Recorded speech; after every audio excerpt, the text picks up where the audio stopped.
how do you defeat an opponent that knows everything about you, all of your weaknesses, all your insecurities? You do it by effectively killing who you were the day before and being reborn as a kinder, wiser, more empathetic, tougher version of who you were the day before. And it's a process.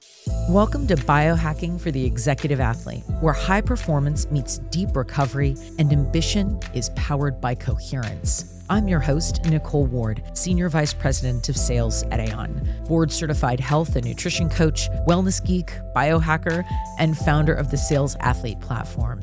Each week, I get to sit down with industry leaders, elite performers, and trailblazing biohackers to uncover the science, strategies, and daily practices that fuel sustained success at the top.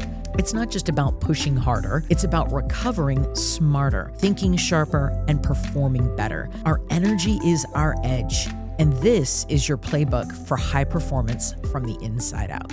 What if the thing holding back your performance had nothing to do with your skill set? My book, Biohacking for the Sales Athlete, is now available. If you perform at a high level, but you feel like your body isn't keeping up with your ambition, this book is for you because your greatest competitive advantage is your health. Your body is the strategy. 25 years in sales and executive roles has taught me that the real edge isn't your pitch or your pipeline. It is your biology, your sleep, energy, nervous system, and ability to show up sharp every day, no matter what. This is the book that I wish I had at the start of my career. Grab your copy on Amazon at the link in the description. And now let's get into today's episode. Welcome everyone to the Executive Athlete Podcast. Sean Kanan is our guest today. Sean Kanan is an Emmy Award-winning producer, writer, actor, best-selling author, martial artist, entrepreneur, and TEDx speaker, best known for portraying Mike Barnes in The Karate Kid Part 3 and reprising the role decades later in Cobra Kai. He's also widely recognized for his long-running work on General Hospital and The Bold and the Beautiful, the most watched daytime dramas in the world. In addition, Kanan starred in and co-produced the film Body Man alongside his wife, Michelle Kanan, further expanding his work both in front of and behind the camera. Beyond acting, Kanan has built a second chapter centered around leadership, personal development, mindset, and resilience. Through his Way of the Cobra philosophy, TEDx talks, books, and speaking engagements, he explores themes of discipline, identity, reinvention, anti-bullying advocacy, emotional growth, accountability, and becoming the hero of your own story. One of the most defining moments in his personal story occurred during the filming of The Karate Kid Part 3, when he suffered a severe internal injury that nearly cost him his life. He continued filming despite the injury before eventually being hospitalized. That experience became a powerful catalyst for rethinking toughness, pressure, performance, ego, and survival. Kanan also speaks candidly about sobriety, emotional growth, relationships, self-awareness, and the ongoing process of reinvention. His work increasingly reflects the evolution from external achievement and image towards internal alignment and purpose. Sean, it's a privilege and an honor to have you here. Well, thank you for having me. I appreciate it. Absolutely. I mean, your career is so interesting to me because on the surface, I think people see this iconic antagonist, right? The fighter, and very much a Hollywood success story. But I think underneath it, there's obviously someone who has spent decades looking at reinvention, studying resilience, discipline, and identity. And that's very much in alignment with sort of my audience and the platform that I've built around the executive athlete. So I'm super excited to get into it. Let's do it. All right. So you've talked about becoming the hero of your own journey and your own story. What chapter of your life required the biggest reinvention, would you say? I think probably when I was about 50. Actually, not about 50, when it was my 50th birthday. My wife and I have a home in Palm Springs, so we're real connected with that community. So my wife got me a star in the Palm Springs Walk of Fame for my 50th birthday, and the mayor came, lots of people came and said nice things about me, and it was kind of a big deal. And I was at a place in my life where I really felt like a fraud. I was 40 pounds overweight. I was hanging on to my job by the skin of my teeth, and I was really struggling with a drinking problem. And I would look in the mirror and say, what's next? And the scary thing was I wasn't getting any answers. And I decided that I needed to make some pretty significant changes. One of the catalysts was my wife said to me, she never threatened to leave me or anything like that, but she said, listen, I put everything I have in this relationship. Please tell me I didn't back the wrong horse. And it just hit me. And I'm a firm believer that humans are motivated to change by two things. They're motivated by fear, and they're motivated by love. And, fear comes from two places: fear of not getting what you want and fear of having what you have taken away from you. And I was really afraid of having what I love most taken away from me. And I'd like to say that I kind of got it together in a New York minute. That's not the case. It was a process, but I got sober and I lost 50 pounds and I wrote, an award-winning book, and I created Studio City, which we won the Emmy for. And all these things, so funny that we're sitting under these this amazing ceiling that looks like clouds, because all the things that didn't seem possible or were out of my grasp, it was like the clouds parted. And what had seemed so difficult in the past, because I was my own worst enemy, things started to come to me effortlessly. And that period of my life really required me to save myself because no one else was going to do it. It doesn't mean that I didn't have a tremendous support system and people that loved me, but ultimately we are the ones who have to take action and become not the catalyst, because other things can be the catalyst, but we have to be the driving force by taking responsibility and then following it through with intelligent action to make a change. And it's so funny that the great changes in our lives always seem to come from being put in a crucible. It doesn't come from a place of comfort. It comes from discomfort. And nobody likes discomfort. But if you look at it, if you frame it differently, and if you see what getting on the other side of that could lead to, I think it gives you a different perspective of how to deal with life's adversities. Yeah. I think Viktor Frankl made the quote, what is to give light must endure burning. Yes. And that crucible that you refer to, that's meaning. Transformation. And right? giving meaning, he talked Yes. about. How do you give meaning to something as utterly horrific as the Holocaust? And for Viktor Frankl, it was that he was going to bear witness to the atrocities, and that became his why. And that's another really important thing. That my why wasn't even my career, which I love my career in acting. It was my wife and my fear of sinking into mediocrity, which is had been one of my big fears. You know what I mean? Just not making an impact. But the bravery that it takes to look our fear in the face and, like you say, to take action around that, right? It takes, it takes a tremendous amount of courage, right?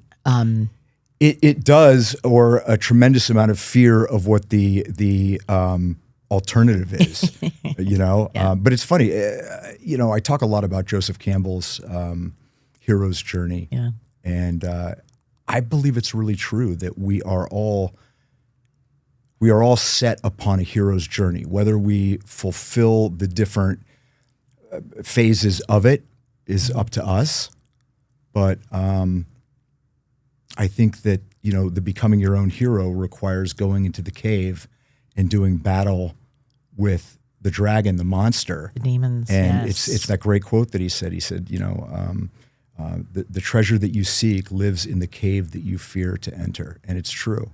At least it was for me. Totally. Yeah. And like you say, I couldn't agree with you more. We do all have that character arc, right? And, on that note, you played obviously one of the most iconic villains of the 80s. And yet now so much of your work is about personal growth and transformation, as we just discussed. How much of Mike Barnes was performance versus projection? As a kid, I was bullied pretty severely. I was one of 5 Jewish kids growing up in a fairly hard-scrabbled Western Pennsylvania steel town. And I think that Mike Barnes, for me, was a bit of an amalgamation of a lot of bullies and experiences of bullying that I had endured. It is ironic that, I played this iconic bully, but the reality is that I was a kid that was bullied. And so for me, I'm very passionate about being an advocate against bullying because it really has become a pandemic. It's all over the world. And now with cyberbullying, it's taken on a geometric dimension where, kids are getting bullied, not just, before school and after school, but 24/7 to hundreds, if not thousands of people. I'll tell you, when we filmed the scene, the All Valley tournament scene, I had come back from my surgery from this life-threatening injury that I sustained. And when I got out of surgery, John Avildsen called me, and there were no balloons. There was no, hey, get well soon, kid. It was come back to work in 2 weeks or we're going to have to fire you and replace you with Brandon Lee. And it pissed me off. I had come so far to get this from an open call, and I just felt like there was an injustice to all of this. And the fact of the matter is, look, the universe, isn't fair. It isn't unfair. It just is. But it felt like it was unjust in the moment. And that was my impetus to get my ass out of bed and eventually have them discharge me against medical advice and go back to the set and perform all my own stunts. But when I kind of really let the character off the chain at the end, I think that was a bit of a way to excise a lot of the resentment and anger that I had for how I felt I was treated. Yeah, that makes complete sense. Yeah. And I think, because so much of what you've done, that the reinvention piece, it requires so much, as you alluded to earlier. But what do you think is underestimated the most in terms of when we think about reinventing ourselves? What do you think people underestimate about that process? I think that to truly reinvent yourself is always possible, but it's difficult. It's very difficult, but it's a way of being resilient and also continuing to evolve. I think in a way we reinvent ourselves every day. Hopefully, if you're leading a life that is continually evolving in a quest to become your most authentic self, the second book in the Way, the Cobra series, is called Welcome to the Kumite. And Kumite is an epic battle against your greatest opponent, which of course is you. And how do you defeat an opponent that knows everything about you, all of your weaknesses, all your insecurities? You do it by effectively killing who you were the day before and being reborn as a kinder, wiser, more empathetic, tougher version of who you were the day before. And it's a process. And I'm very interested and focused on the concept of, if you want results, ignore them. Now that sounds oxymoronic, right? But if instead you focus on the process necessary to achieve the results, now you're in the present. You're not projecting into the future. And there's a difference between preparing for the future and obsessing about the future, and part of every process is making mistakes and having failures. And if you look at some of the greatest athletes, Michael Jordan specifically, he has this great quote, which I'm going to botch it, but he basically said, I missed X amount of game-winning shots. I lost X amount of games. When the ball was passed to me and the clock was down, I blew it X amount of times, and that's why I'm a success. And I think, especially with the younger generation, they have a very difficult time seeing failure as a teacher and as a necessary component in the process to success. Yeah. I think it's so true. I've quoted my great-grandmother many times on the show. She used to say, poop makes great fertilizer. and so failure, learn to love it, right? And embrace it and lean into it. So it just becomes another experience. And to your point, when we're focused on an outcome versus, as the Hindus would say, dharma, right? Which doing what's right in front of us. Yeah. And then the results take care of themselves. Chop wood, carry water. Yes, exactly. And I think also when you're thinking about failure, I think it keeps you from taking those big swings. And my acting teacher, Roy London, used to say something. He said, if you're going to suck, he said, suck big. Take a big swing and miss and learn from it. And I wonder and worry a little bit, and I'm not trying to pick on, the younger generations, but I think that there is that culture of being raised in everyone's a winner, everyone gets a trophy, and that ain't how the real world works. And my generation and the ones prior to me, you go and you skin your knee. You get in a fight, you get up, and it's you move on, and understand that nobody gets out of this experience of life without taking your bumps and bruises, both emotionally and physically. And that's what makes us the interesting humans that we all want to become. Yeah, absolutely. And I wonder, you mentioned your acting teacher, and I wonder if we could put it on the lens of Hollywood. What do you think Hollywood specifically taught you about resilience that most people don't see? Because it is its own crucible, Hollywood, right? Absolutely.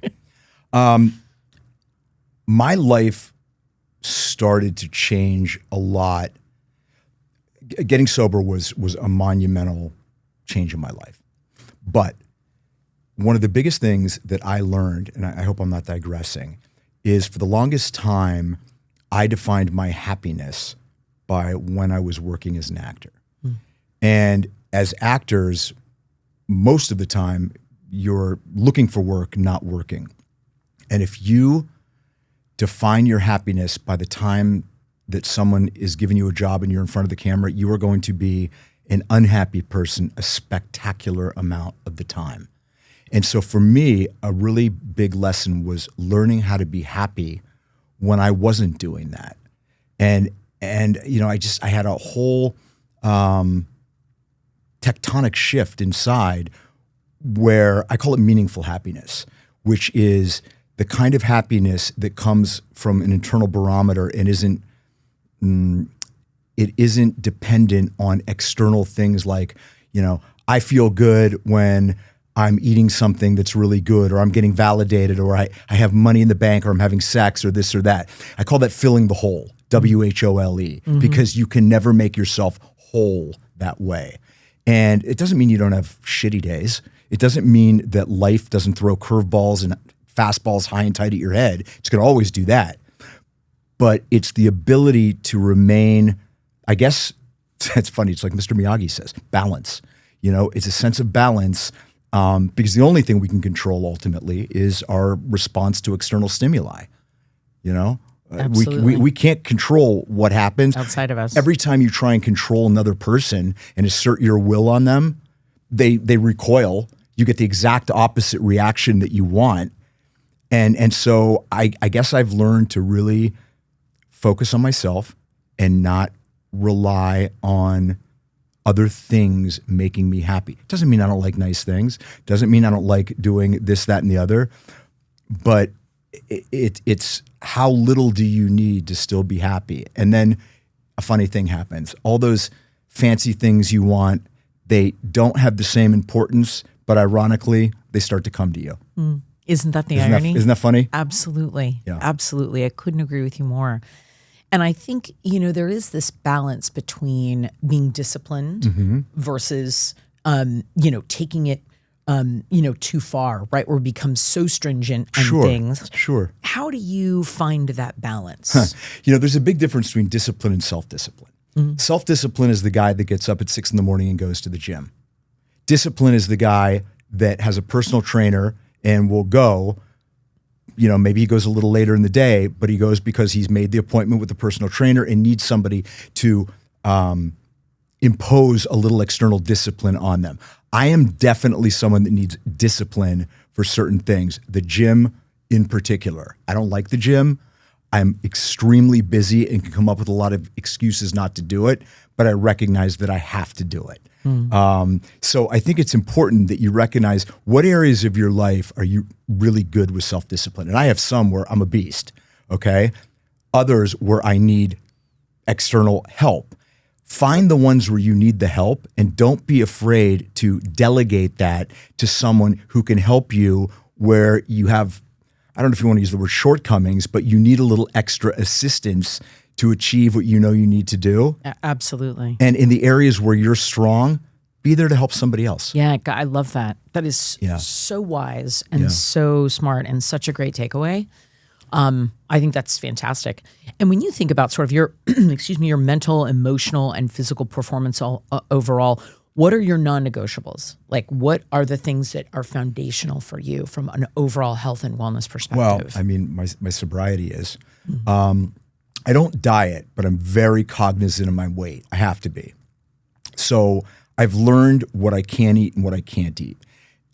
I don't really count calories. I'm a firm believer that not all calories are equal. You know, if you're eating something that's processed and crap, your liver takes a lot of work to break it down when it should be breaking down other things. So yeah, sure. I guess mathematically people would argue and say, negative calories lose weight. I don't know if it's that simple. So for me, and this is a bit of a metaphor for other things in life, I've learned what I can do so that my life works. And I've learned the things that I can't do or choose not to do. Does that make sense? Yeah, absolutely. Tweaking what works for you. Yeah, non-negotiables. When you're on a soap opera, you have voluminous amounts of dialogue that you have to learn. And a non-negotiable for me is I don't let myself get lulled into a sense of I've been doing this since 1992. I can wing it. I still put the work in, and I don't wait till the night before to learn 30 pages. That to me, could I do it? Yes. But there's an arrogance with that. And if I do it long enough, I'm going to reap the whirlwind. So continuing with my preparation is something that's a non-negotiable for me. Another non-negotiable is every single morning, the very first thing I do when I wake up is I get down on my knees and I thank God for 5 things. And what does that do? It puts me in a state of gratitude. When you're in gratitude, you're living in abundance and not scarcity. And I'm a big proponent of the law of vibration. The universe, the language of the universe is vibration, and it matches yours. And if you're living in abundance, it gives you more. Consequently, if you're living in scarcity, it gives you more of that too. I love the theme of humility that I'm hearing there, which is, like you say, approaching your work with devotion of I'm not going to take this for granted. I'm going to cherish this, and I'm going to bring, the A game, and or starting your day with that sense of I get to do this. I get to be alive. I think humility is something that I got from martial arts. Now there's humility.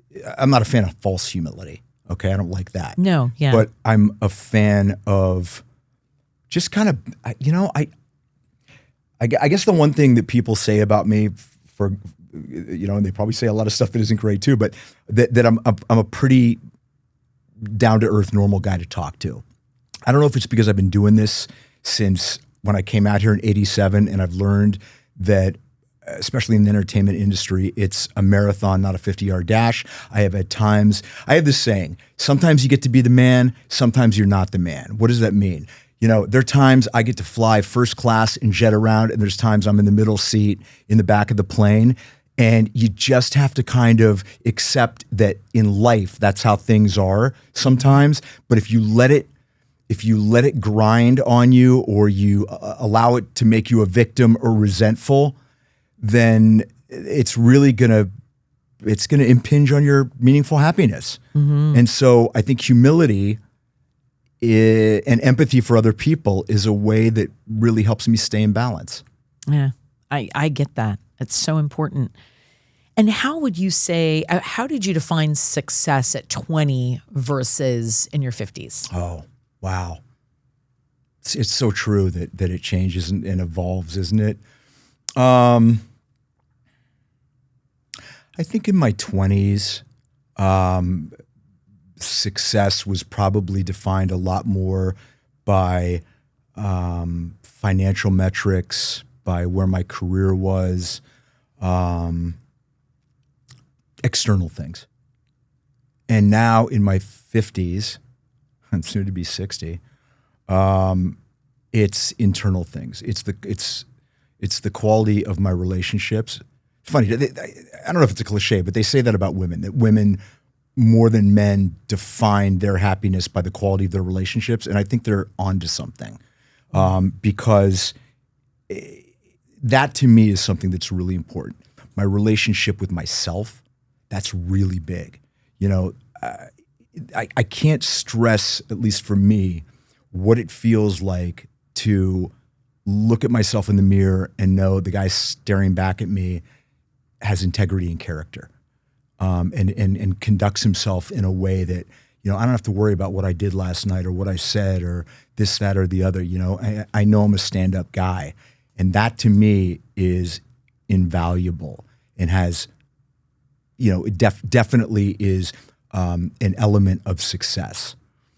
I think for me, success is the ability to not have to take every professional opportunity.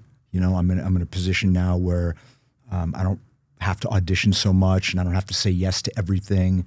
And it's also the ability to, you know, get up and kind of define what I'm going to do with my day. I mean, sure, I work on a show and I have to go do that, but I don't have to go do it. I get to go do it. And so for me, I work really hard, but none of it seems like work because I love everything I do. And that's a type of freedom, and that's success. Right. Yeah. Freedom, success. Absolutely. Yeah. Right. And, you know, underpinning, as you mentioned earlier, you know, all of this, it sounds like, is sobriety and how important that is to you. Was there a moment when you realized specifically, like, that sort of old version of yourself wasn't going to be able to make it into the next chapter? I know you talked about that transformation at 50, but like, did that include? I knew it for a while. Oh, okay. I knew it for a while. I knew that I was never going to achieve what I wanted to achieve if I kept doing what I was doing. And somebody said something to me once, and it just resonated. They said, would you give up one thing to have everything? And that's truly what I did. I gave up one thing, and I have everything. And I don't miss the one thing anymore. I thought it was so important. And that was the thing that was the treasure in the cave that, you know, I was afraid to enter. I was like, wow, life's going to be boring. I'm going to be boring. You know, because I didn't know any different. I didn't know anything other than getting loaded and having fun and, you know, intermittently having catastrophes, but usually being able to come back from them. And I started thinking, I don't know how many reinventions I have at 50. You know, people are pretty forgiving in your 20s. They're less forgiving in your 40s. In your 50s, it becomes pathetic. And I didn't want to drag my wife down because I couldn't get a grip on things. And I really was afraid of not being able to show the world what I know I can show it, because God's, you know, blessed me with certain talents, and I've been able to match it with hustle, and none of it would matter if I was, you know, destroying myself. Yeah. In order to be the channel that we can be, we have to look at what we can get out of the way, right? Yeah. And that's a huge, and it's such a it can be a very challenging thing to do. So I think that's fantastic. And I know you mentioned, you know, how women, part of success for us is connections and relationships. But if we could pivot a little bit to sort of masculinity and men today, what do you think men are sort of starving for today, or sort of, you know, looking for emotionally? Can you speak to that at all? I think that very few things in life are monolithically one thing or the other. They're nanoshades of gray, leaning to one side or the other. So why am I talking about this? I think that a lot of really good things came from the Me Too movement, and I think there was a lot of collateral destruction that happened that we're still feeling the effects of. I feel that there less so now, but there was a lot of anything masculine was toxic. And as there are beautiful feminine qualities, there are beautiful masculine qualities. And men were starting to feel that, some of these innate qualities were bad. I'm not talking about excessive behavior and, rampant testosterone. And I'm talking about just a normal guy. I think that it's been a tough road for men lately.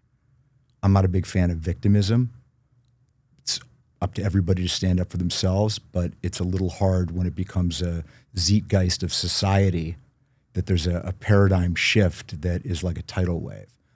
And I think it's important to recognize men and women are different. And the differences are what make us interesting and attractive to each other. I don't think women just want, a slightly different version of other women in the form of a man, okay? And I know most men don't really want, a feminine version of a man in a woman. I'm not getting into like stereotypical roles or anything, I understand. But there are things about men that are intrinsically male and great, and there's things about women that are intrinsically female and great, and we need to celebrate those and not beat the shit out of each other trying to, change those into something that's some homogenous third being. Yeah, I hear you. I hear you very much. And I thank you for speaking to that. And I wonder,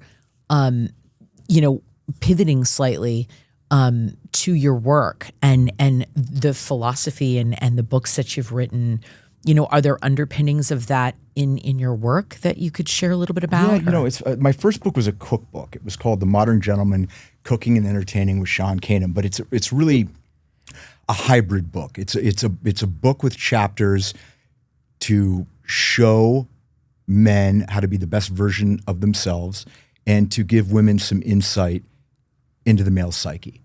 And I talk about how the women's movement, again, there was a lot of really great stuff in that, but again, there was collateral damage, and men started questioning, well, am I supposed to be the dominant protector and provider, or am I supposed to be the, empathetic shoulder to cry on listener, whatever? And the fact is, it's both. It's both. It's not one or the other. But I'll give you an example. I talk about how when I was raised, you pull out a chair for a woman, you stand when she comes in the room, and you open the door. But what was starting to happen in society was, why are you opening the door for me? What do you? It's not a derogatory action, because most guys were raised by their moms because dad was off working when I was a kid. And so you learn these things, and then you go out in the real world and you put them into effect, and suddenly your hand's getting slapped. And so it caused a lot of cognitive dissonance. It caused a lot of confusion in men, especially young men. It's like, well, wait, what are the rules? The most important woman in my life taught me these are the rules, and now when I'm taking these rules out in public, I'm finding that it offends some people. And so I think that there's always this moving goalpost reality. And not just for men, for everybody. In life there are. And I suppose that's the nature of life, but I think if the goalposts are going to move, there needs to be some empathy and compassion and understanding that people are acclimating to moving goalposts, and not vitriol and anger and judgment and chastising. Absolutely. I think it is about balance in there somewhere. Yeah. I'm a huge fan of Scott Galloway, and he talks a lot about, especially with young men coming up, that there's a lot of confusion around identity and what it is to be male, and how do young men add value, right? Without, playing video games in the basement and never seeing sunlight for days on end, right? Like, go out and live heavy stuff and, play outdoors, right? So, and I know obviously there's a lot of complexity to it, but it's great to get your perspective. And I in terms of, the other writing that you've done, and I know it incorporates obviously your passion for martial arts and all that you bring to the table. Could you share with us a little bit more about the philosophy that you've sort of put out into the world? So COBRA is an acronym for character, optimization, balance, respect, and abundance. And the philosophy really starts with taking responsibility and ownership for your life. There's a lot of victimism, I think, that goes on in our society. And that is something that will really keep somebody from achieving success and personal happiness, I think. So, if you're 20-some years old and you're still pissed off because your mom didn't hug you enough and your dad used to, give it to you in front of his friends, you need to put on your big boy pants and get out of your mom's basement and go start living your life. It's not your mommy and daddy's fault when you're that age. Doesn't mean that people didn't have trauma. And I'm not negating serious trauma. I'm talking about, general complaining, malaise, whatever. And even if you did have trauma, I think it's really important that you realize that that's something that happened to you, but it doesn't define who you are unless you choose to. In the book, I talk about there was a woman, she was a young girl, she was repeatedly sexually assaulted. She was born into abject poverty, and she wanted to have a career in television. And she was not what you would physically define as ready for prime time. And, she could have looked up at the heavens and said, why, Lord, why? This is unfair. And instead, she went out and she started a multi-billion-dollar media company, and her name's Oprah Winfrey. Yeah. You know what I mean? Yeah. So, it really is how you choose to frame things. And I think a lot of it starts with ownership of, where you are in life is the sum total of all the decisions that you've made, both the good ones and the questionable ones. And if you don't like where you are, then start making some changes. I couldn't agree with you more. And it's such a great example to call out.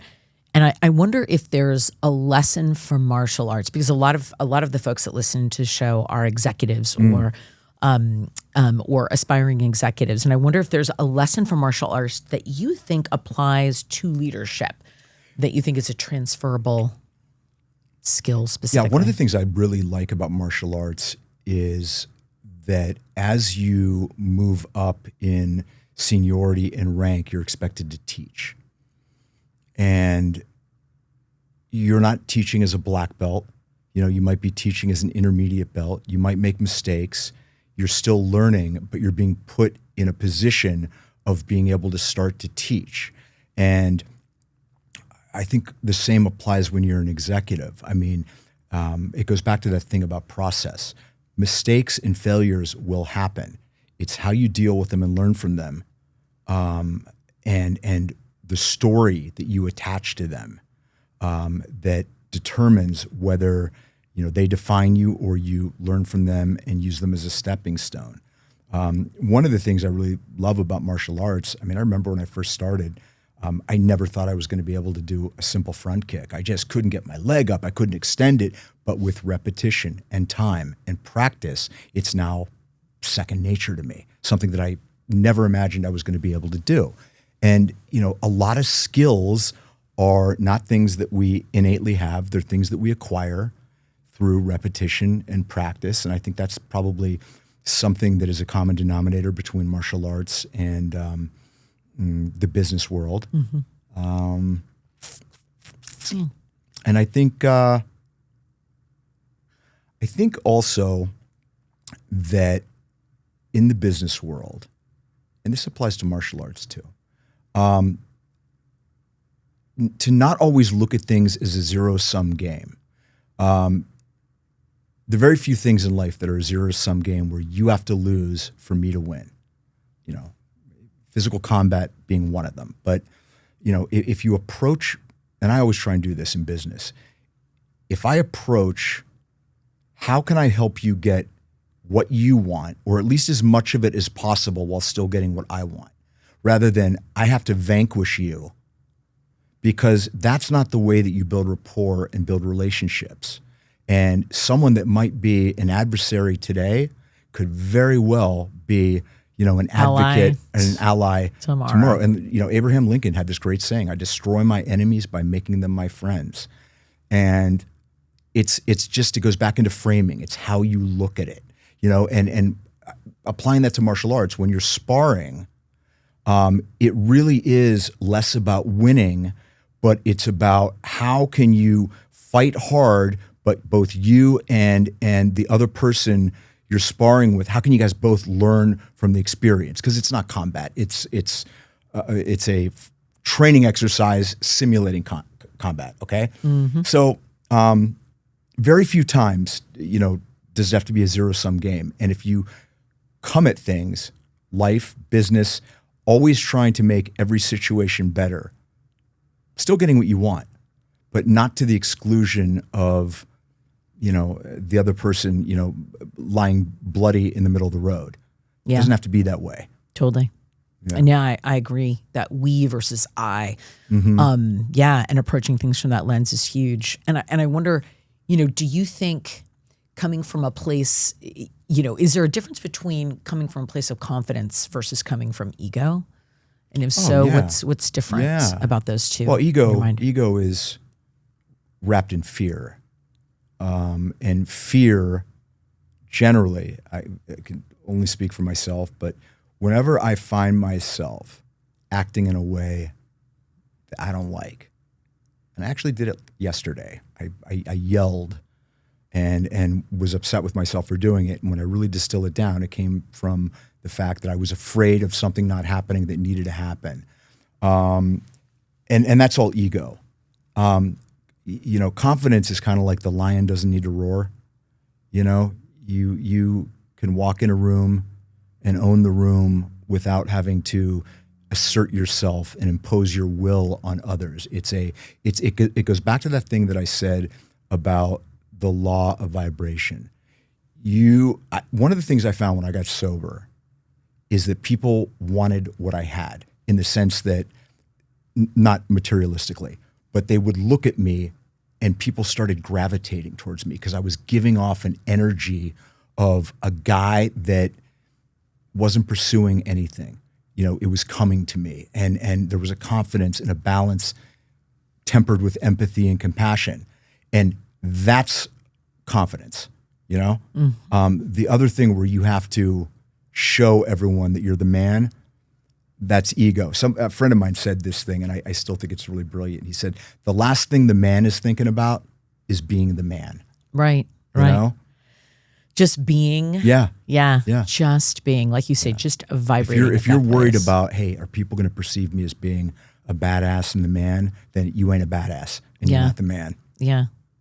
I wonder, in your opinion, if you think that's why successful people can just feel so empty at times, especially if that success is external things, I think that that's a bit of a cliche and an assignment that most successful people feel empty. I would say that most successful people don't.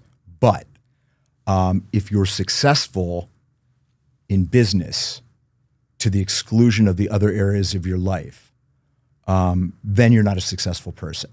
And it all comes down to balance. I mean, what good is it if you're making $5 million a year, but your primary relationships have withered on the vine? That to me is not a successful person. Yeah. No, I get that totally. And, for yourself, I mean, obviously you almost died. That's a huge part of your journey, your hero journey. And I wonder, what did that teach you, that near-death experience that you could share? So Christmas Day, 1988, I was bleeding to death in Humana Sunrise Hospital. I had incurred internal bleeding from I hesitate to even call it a stunt. I had to stand on the floor and jump like 2 feet and land on my side. And we broke for Christmas. I went to Vegas, and I was having a lot of pain in my upper left thigh, which I attributed to all the martial arts. So I was taking a lot of aspirin. But in reality, it was blood dripping on my femoral artery from from internal bleeding. The aspirin exacerbated the bleeding. So they said to me, look, we got to take you into surgery. And I was like, Monday? They go, no, in like 15 minutes. And shit got very real very quickly. And to date, it still is the most terrifying thing that's ever happened to me, to know that at 22 you're facing your own mortality and you have to put your trust in an absolute stranger because there's nothing you can do. The part and the lessons that I learned came from after I woke up from the surgery, and the decision to stay in the film by, doing what was necessary to save not only myself but also my role. And in that experience, it revealed a part of my character that I didn't know existed before, because it was a crucible. And I don't know if maybe that would have come out much later in life, or maybe it wouldn't have come out at all, but it came out in that point in time. And it taught me that no matter how I was leading my life and whatever things weren't working, I knew that guy was in there somewhere. And so it was me not living up to the bar that I knew existed. It wasn't kind of like, well, I don't know if I have that in me. I knew I had it in me. And so it always gave me, I think, a piece of hope and a bit of a magnetic north. And I found my way back to it. It took me about 30 years to do it, but I did it. Wow. That's such a wonderful Yeah. Through line, if you will, right? And I wouldn't wish that experience on anyone, but I don't think that I would not have it in my life if I had the choice, because it was so powerful. Yeah. Yeah. Poop makes great fertilizer. So what's next for you? What are you most excited about? Oh boy. What am I most excited about? So my wife and I just finished a feature film that Michelle directed. We both wrote and produced. It just sold at Cannes for a North American distribution deal. It's called Body Man.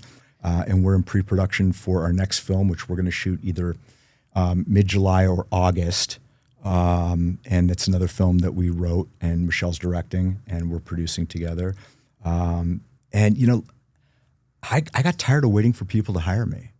And I was like, you know what, I'm going to, I say in my book, I got tired of waiting for my ship to come in. I said I was going to build the damn ship.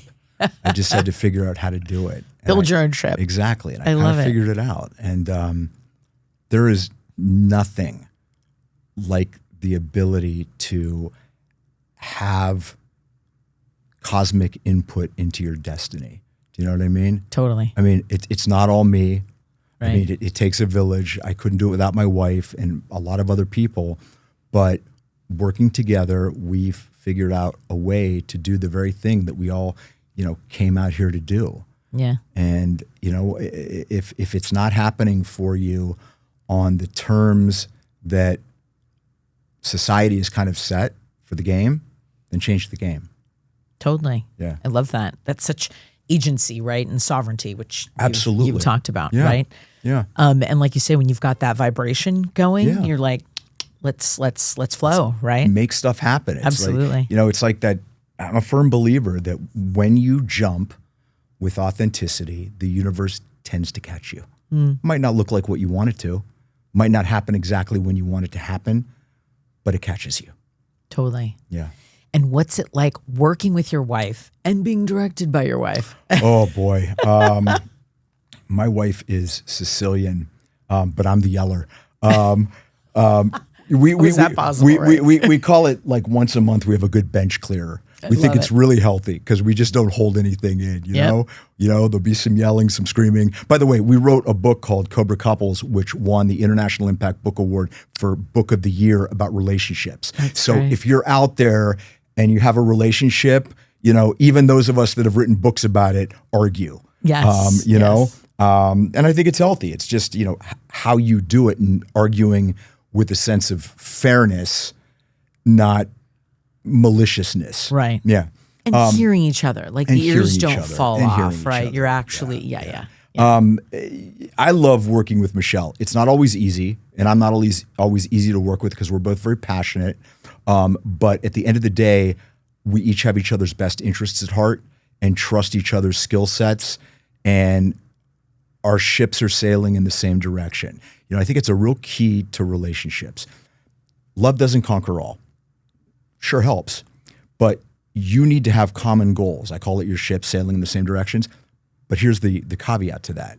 You also have to maintain your individuality within the relationship so that it isn't completely overtaken by the relationship. I think it happens to women a little more than men, where they wake up one day and feel like, hey, the person I am has disappeared into just the relationship. There's some things my wife wants to do that are not as important to me. There's some things I want to do that aren't that important to her sometimes, but we show up for each other to make sure those things happen in addition to the things that are the couple's goals. Mm-hmm. And I think that's what keeps it together. Yeah. Well, and I think if we can get 70% of what we need from someone else, and 30% of that autonomy, I think you're doing good. Yeah, I think you're right. No, absolutely. And so what other last thoughts do you have? Or what did I not ask you that I should have asked you? Or what would you like to share? I love talking to you. I could do this all day. Thank you. I take that as a compliment. No. I'm a big proponent of clarity and specificity. And I think a lot of times people struggle because they really haven't gotten clear with what it is they want to do. I, until recently, was one of those guys that would, make detailed goals for what I wanted to accomplish for the coming year. I still do that mentally, but I tend to be a little more organic with it now. I know the things that are really important. I triage them, and you have to understand that, when you write out goals for the coming year, and you're like, I'm going to start a business, I'm going to read 50 books, I'm going to travel to Europe, blah, blah, blah, blah. Those are all great ideas, but the execution of accomplishing everything, you got to look at the reality, and you also have to look, what's the triage of what's most important as to what's something that I would like to do. And it's important to focus on, I don't believe you have to focus on just one thing to the exclusion of everything, but I think you need to not focus on more than like 2 or 3, because then you kind of become a dilettante and you don't do any of them well. Yeah. I think that's part of it. Clarity and specificity. Get clear with what you want to do. We're all the architects of our own lives. And if you look at your life like a beautiful house, how do you want to design that house? Mm-hmm. What's important to you?